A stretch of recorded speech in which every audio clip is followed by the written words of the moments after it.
ప్రజాపాలన ఇందిరమ్మ ప్రభుత్వం అని చెప్తారు.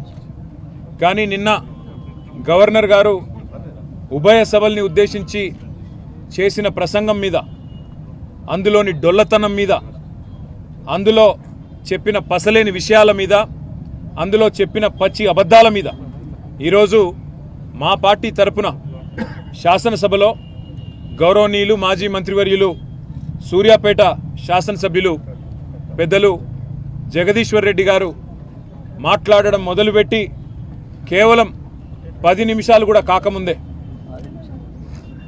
6 నిమిషాల లోపలనే ఈరోజు ఉద్దేశపూర్వకంగా అటు మంత్రులు ఇటు కాంగ్రెస్ పార్టీకి సంబంధించిన శాసనసభ్యులు రన్నింగ్ కామెంటరీ చేస్తూ ఆయన ప్రసంగానికి అంతరాయం కలిగిస్తూ ఇష్టం వచ్చిన కామెంట్స్ చేస్తూ ఉంటే జగదీశ్వర్ రెడ్డి గారు ఏమాత్రం సంయమనం కోల్పోకుండా చాలా చక్కగా రాష్ట్రంలో ఎండిపోతున్న పంటలు, రాష్ట్రంలో అధోగతి పాలైన వ్యవసాయం, రైతుల కష్టాలు, జరగని రుణమాఫీ, పడని రైతు బంధు ఇవన్నీ ఎండగడుతూ తన పద్ధతుల్లో చాలా స్పష్టంగా ప్రభుత్వానికి ఇవాళ ఒక హెచ్చరికలాగా రాష్ట్ర ప్రజల తరపున చేస్తుంటే అమలు కాని 6 గ్యారంటీలు, ఇచ్చిన 420 హామీల వాగ్దాన భంగం, వీటన్నిటి మీద విమర్శలతో ఇవాళ దాడి చేస్తుంటే తట్టుకోలేని ప్రభుత్వం ఈరోజు నీతిబాహ్యంగా నిస్సిగ్గుగా ఇవాళ